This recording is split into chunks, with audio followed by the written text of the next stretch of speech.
John Dutch P. Wierenga, 84, passed away on December 5th, 2025. He was born on April 2nd, 1941 in Muskegon, Michigan, and spent his early school years in Denver, Colorado, where he developed the grit and work ethic that would shape the rest of his life.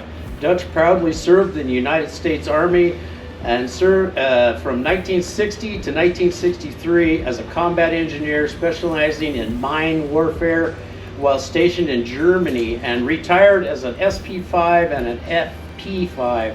And no-nonsense man through and through. He carried through some straightforwardness, toughness into his career with the White River National Forest. For more than 31 years, based in Glenwood Springs, he worked as a blaster and responsible for backcountry operations, road maintenance, blasting safety training, and installing and maintaining facilities throughout the White River area. He was known for doing things the right way the first time. With cowboy grit and engineer's precision, 1966, he married Margaret Brown, and together they built their home and family in Glenwood Springs. After retiring from the Forest Service, Dutch and Margaret moved to Parachute, Colorado, where he enjoyed a quieter pace of life through his never fully letting go of his cowboy spirit. Dutch is survived by his wife Margaret, his daughter Deborah Jo, his daughter Shannon, Darlene, his son Russ, 4 grandchildren, Jesse, Haley, Hunter, and Christopher Wierenga. He is also survived by his sister Peggy Farwell and Rich of Arvada, Colorado, and his brother Mike Wierenga and Kathy of Palisade, Colorado. Dutch's final wish was to be set free on Windy Point, as a place he loved deeply. His family will honor his wish this coming spring. Dutch lived his life simply, honestly, and exactly the way he wanted. He will be missed by all. This is the Wierenga family military service. He talked about Jack's service. He was in the Army from 1960 to 1963. He did basic training in Missouri, made the rank of sergeant, specializing in combat engineer and explosives, mainly in Germany he served.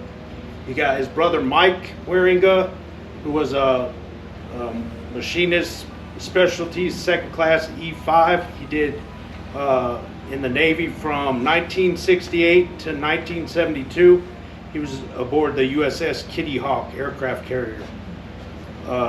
David James Wierenga, who passed away prior to Jack, was in the Navy from 1969 to 1973, served on the USS Kitty Hawk as well. Margaret Peggy Wierenga Farwell was in the Marines from 1966 to 1969. She was the assistant to the commanding general of Marine Forces Fleet in Hawaii. Rich Farwell was in the Navy from 1966 to 1969. He was an electrical specialist in Hunters Bay shipyards. Shannon Darlene Brown was in the Air National Guard from 1979 to 1981.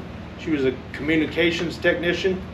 Colby Ryan was in the Marines from 1993 to 2023.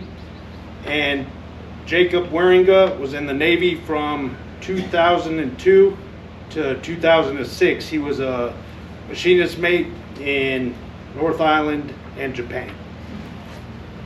Good job, Dave.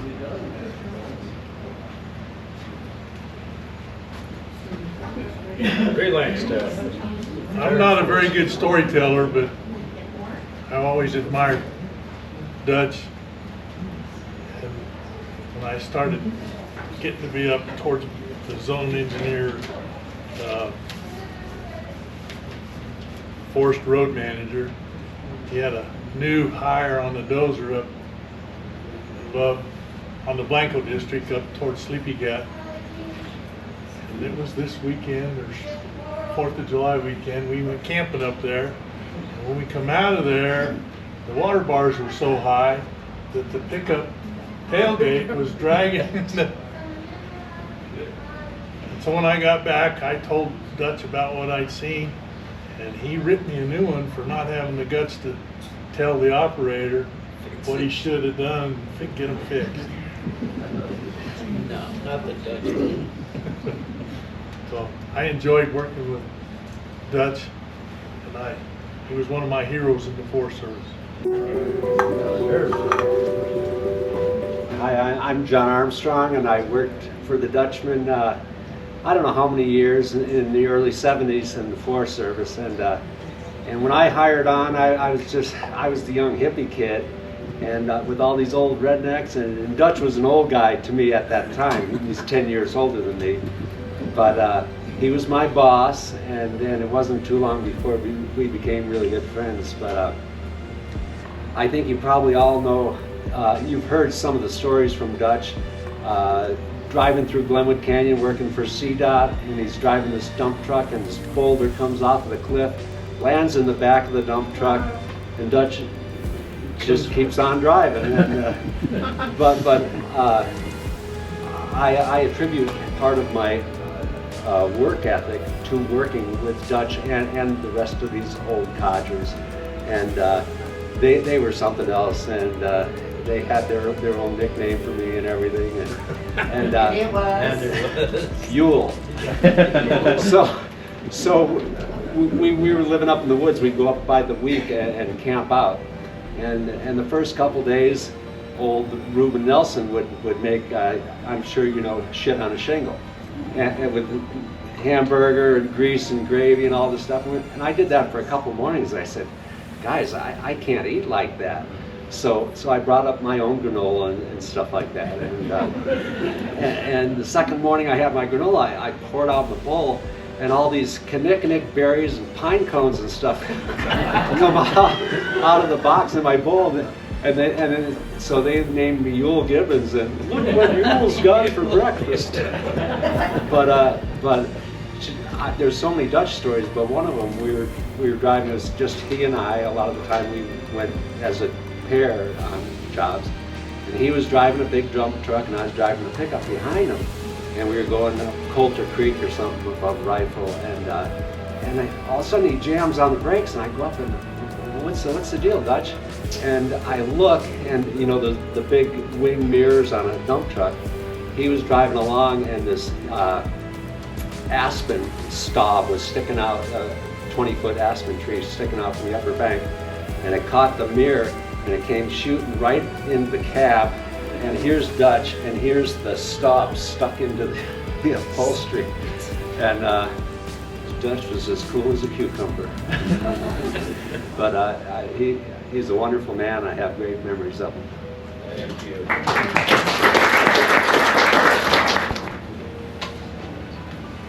Well, it's kind of hard to talk about Dad, but he was everything.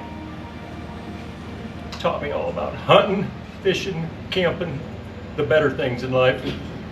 He had a great job out in the hills, 10 days out, 4 days in. Can't pick a better job working with heavy equipment. And I could tell story after story after story, but miss him. I just wanted to say why Dad was so important to me. I mean, 100 things, but him and I like to build stuff together, and he helped me build part of my art studio. He helped me install stained glass windows all over the state, and we had a good time. He just did it for the joy of building things, and I definitely got that from him. We just like to make things together, and I could always anything. I could always count on if I had some project that I was passionate about, that he was the guy to go and talk to about it, because he was sincerely interested in it. And I'm gonna miss him. He took me hunting. Maybe a funny story, but we had a good time hunting together. We'd start drinking whiskey, you know, right out of the gate there, but wander around in the woods, and yeah, we had a really good time. Just a bigger than life person, and you know, just a good man. At the gathering in Colorado Springs, it was really an honor the Forest Service did, and he read my stuff. So I figured today I owe you one, so I'm going to try to read my stuff. But if you knew my dad, he had a way with words. You put it really well. It was a Dutchism. Dutchisms. Every day we use words in such a commonplace way. Sometimes the simplest phrases stick with you. My dad had a way of putting out a string of words. A curly-haired, pot-licking bear dog. I did not know that that was the name of my Airedale Terrier, Katie. Some days you eat bear, some days the bear eats you. You might have heard that one. Not my favorite phrase, but so often so true in the days we went through together. If you ever played a game of cribbage with Dad, it would be the lady that was dealt, the gent that was dealt. Or he would say, 15-2, 15-4, and there ain't no more. And that was kind of a sad score with that hand of cribbage. So treasure the words you hear each day. Sometimes they are so much more than words. And we miss it. Yeah, we miss it. Thank you for being here. One of his favorites was "Don't do nothing stupid," or "Yippee-ki-yay" when he caught that big fish out of Lake Powell. And he'd rather be lucky than good. He told me I was going to be a tree hugger one day. I said, "No way, I'm not going to be a tree hugger."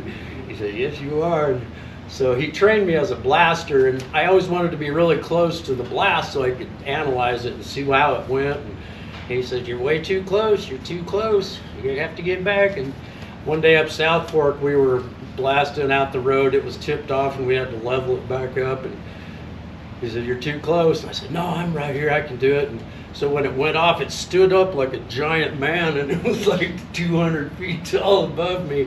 And the rocks started raining down. And that's the day I became a tree hugger. He was right.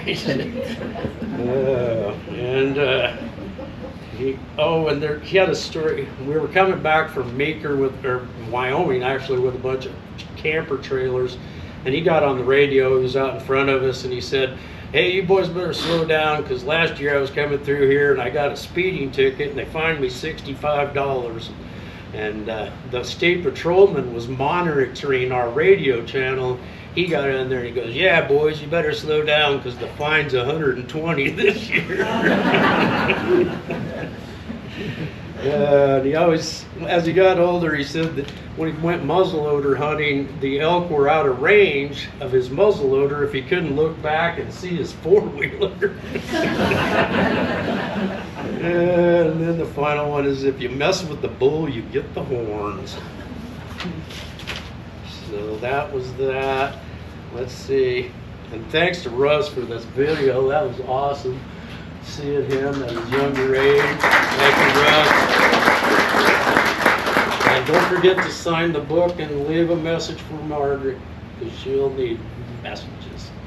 So thank you all for coming, and we appreciate it. Enjoy yourselves.